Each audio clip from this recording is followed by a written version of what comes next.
Ladies and gentlemen, it is that time of the season that everybody better buckle up and get ready, because we now have 2 lemons and a phallic-shaped orange on the board. I am trying to talk loudly in this one because people keep making comments that my audio is low, even though when I put it out, it sounds fine. But if I'm wondering if the Grand Solar Minimum guys are getting me on a GitHub level at the YouTube URL. Man, it has been crazy over the last few years. Anyway, the orange one has a 50% chance of developing in the next 5 days. This one 20%, this one 10%. And there's definitely a chance one of them can come and smack one of the coasts in the face. Speaking of the people who are selling a Grand Solar Minimum for 5 or 6 years, that theory looks dead in the water. The sun is back to 3 sunspots now. Solar Cycle 25 is now expected to be pretty dang strong, and definitely absolutely stronger than Solar Cycle 24. Could even be as strong as Solar Cycle 23.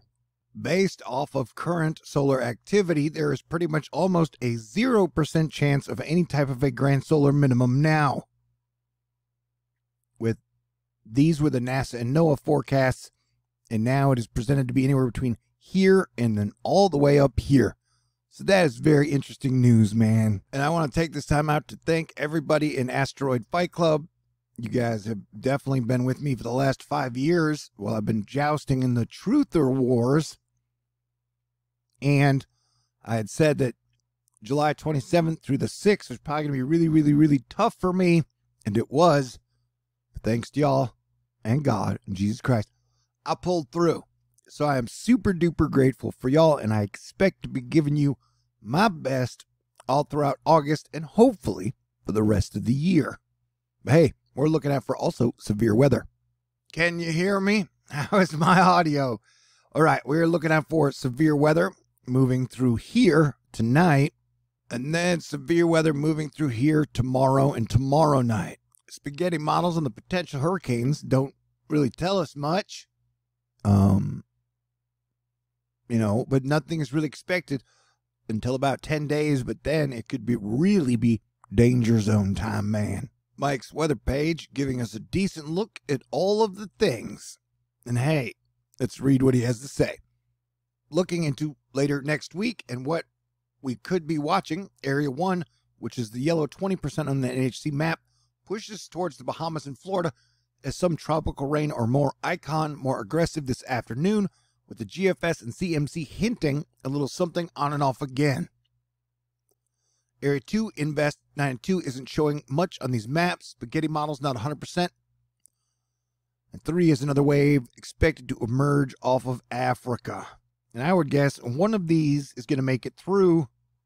I'm hoping the Atmospheric Defense Team, Prayer Warriors, and Asteroid Fight Club can keep it down to a tropical storm. But there's still a chance we are going to get hit by a hurricane this year, If you are in this zone, you need to watch out for flooding. GFS shows something in the Gulf around the 22nd. Icon has it moving over here on the 11th. It doesn't go that far out. NavGem goes to the 14th, and it has something kind of dangerous looking in a dangerous spot. And on the 16th, the Gem puts a depression up near Florida.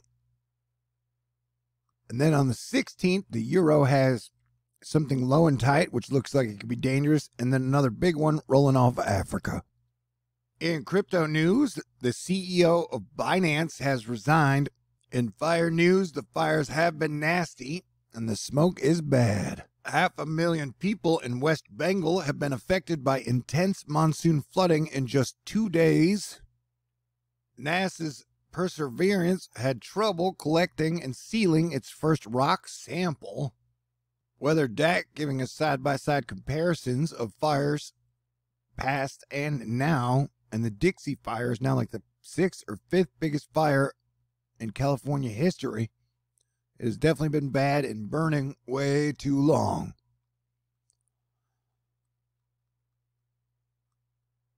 And expect the fire season to get worse through August. August is traditionally the hottest month. Can you hear me now? mentioning again Nebraska, South Dakota, Minnesota, Iowa, and Wisconsin. You guys tomorrow probably getting some nasty weather. And please remember, during a pandemic, traditionally August is the month nobody's really listening to everybody, and everybody's arguing all the time, and everybody's an expert on everything. And I love you. Also, there have been reports that the Gulf Stream is totally breaking down, which we will get into later in more specific detail. And you might have been eating Nutella wrong your entire life, bitch. All right, this wraps up tonight's quick update. I'm going to try and get back to you when the energy calms down. Like I said, thank y'all for helping me make it through what might have been the toughest 10 days of the whole year for me. I really appreciate y'all. Hey, I've still only got $317 left to raise in my August fundraiser. If you'd like to contribute, I'd appreciate it. And I plan to do a super badass job on hurricanes and everything else this month, and technically for the rest of the year as your planetary defense commander. I'd like to say thank you again to Asteroid Fight Club, the Texas Angel, Greg, Fairytale Inc., Andrea, Barbara, Rachel, Max, KJ, Ann, Brian, Daryl, Marlita, Lightsoul, Arnica, Glenda, Lauren, Alexis, Dustin, Matthew, Louisiane Will, Barbie, Wizard of Oz, D, Courtney, JL, Stephanie, Dusty Moon, Charles, Cephas, Nancy, and Darlene. Yeah, get ready. Things could be extra dangerous on multiple levels 10 days from now. All right, stay cool. Have a great weekend. And maybe I'll go live later tonight if the energy's good enough. I love you. God bless everyone.